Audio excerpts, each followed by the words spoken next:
Hello everyone, welcome back to our YouTube channel. This is the second lecture in the series जहां हम DSC 4th को complete कर रहे हैं, that is Perspectives on Public Administration. This is the syllabus for semester 2nd of Delhi University. पिछले lecture में हमने एक ब्रॉड इंट्रोडक्शन लिया था अबाउट पब्लिक एडमिनिस्ट्रेशन कि क्या होता है पब्लिक एडमिनिस्ट्रेशन और एज अ डिसिप्लिन हमें पब्लिक एडमिनिस्ट्रेशन को पढ़ने की ज़रूरत क्यों पड़ी, उसके रीजंस क्या क्या थे, and how Woodrow Wilson gave the idea of dichotomy and then he is called the father of public administration. So all these things we learn. Now today we are going to be starting with the first topic that is given in the syllabus, that is ancient roots of public administration, perspectives from India, and which is about Kautilya's Arthashastra.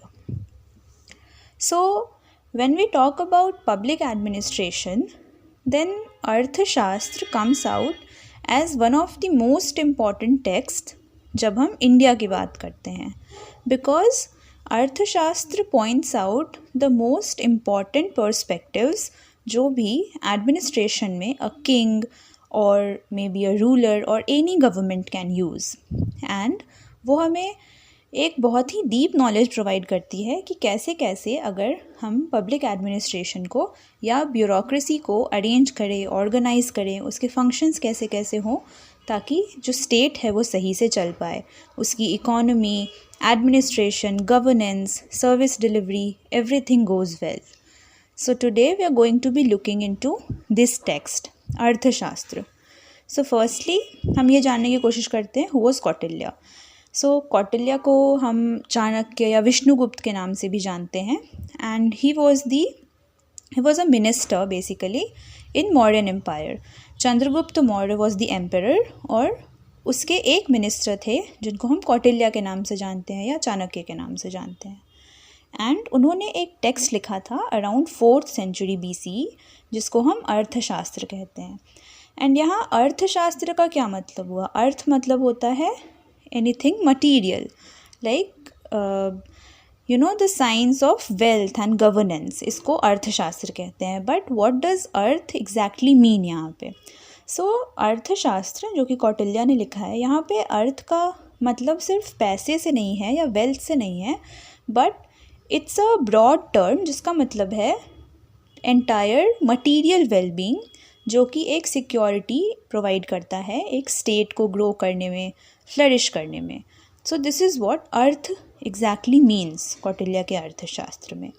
And this is an important work जो कि state craft और administration के different ideas को सामने रखती है, और this is one of the earliest text जिसमें एडमिनिस्ट्रेशन और स्टेट क्राफ्ट की इतनी अच्छे से स्ट्रैटेजीज़ बताई गई हैं.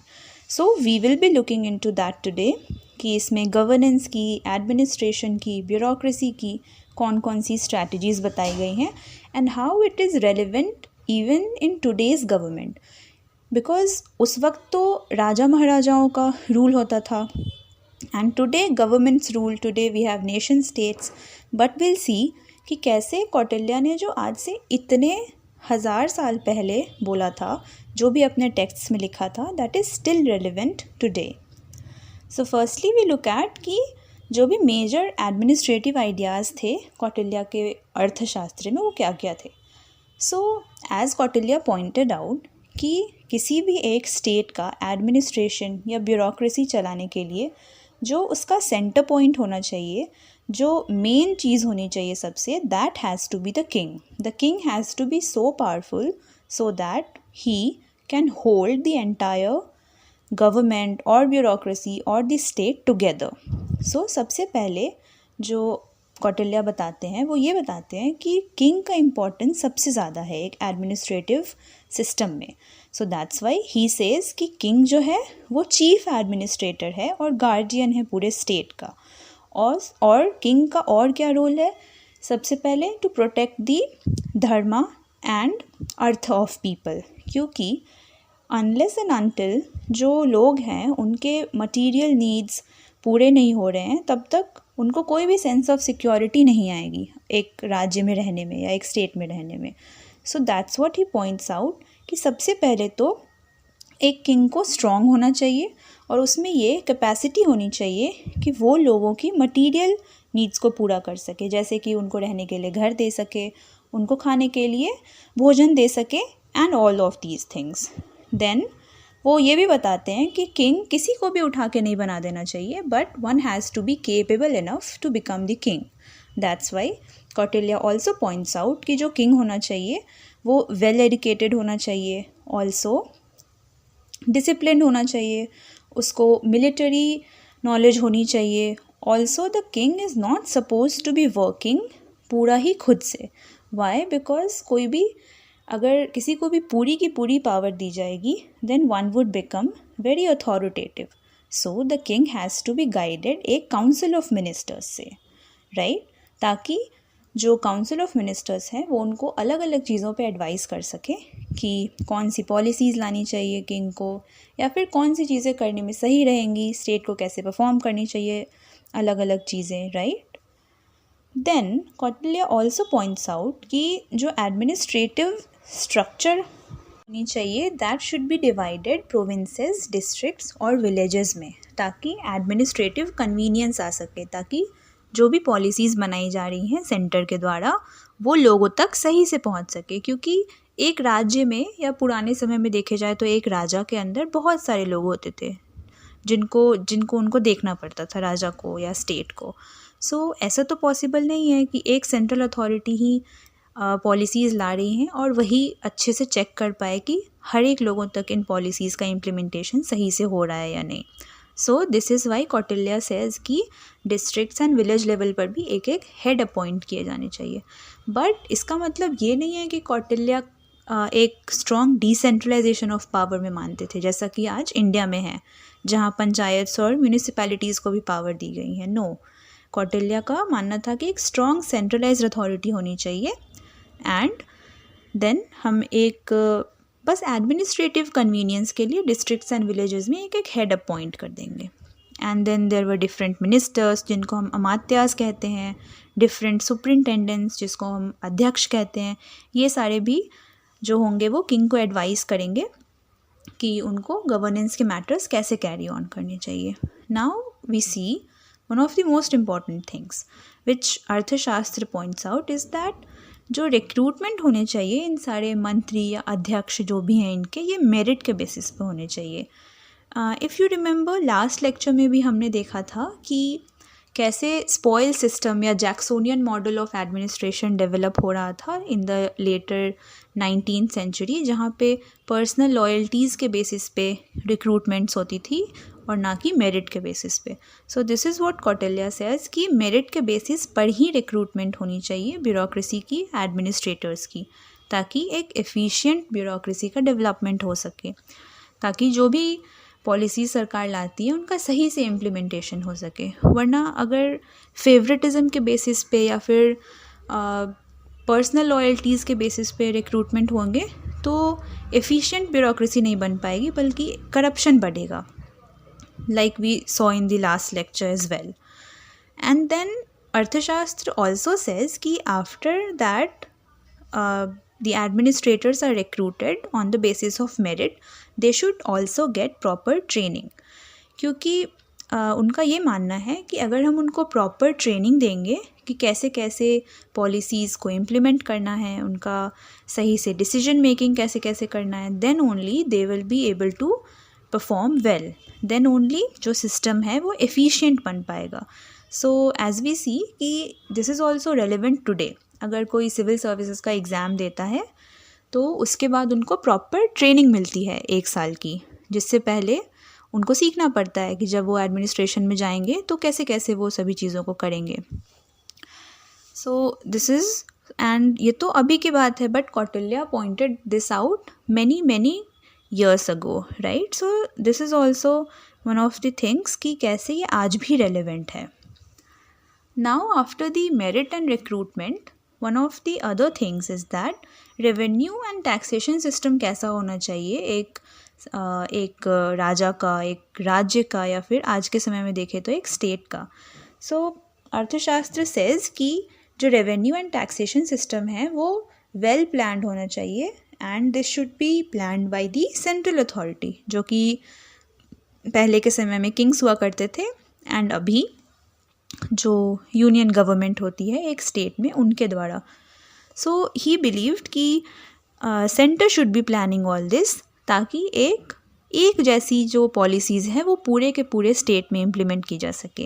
And he was a supporter of taxation. उनका ये मानना था कि एग्रीकल्चर हो गई या फिर माइनिंग हो गई, इंडस्ट्रीज़ हो गई, फार्मिंग, इन सब चीज़ों पे टैक्स लगाने चाहिए ताकि एक सस्टेनेबल रेवेन्यू आ सके. Now another most important thing is that administration को सही से चलाने के लिए कौटिल्य सेज कि सरकार के पास या राजा के पास उस समय के एक प्रॉपर स्पाई सिस्टम होना चाहिए एंड एक वेरी स्ट्रॉन्ग इंटेलिजेंस सिस्टम होना चाहिए.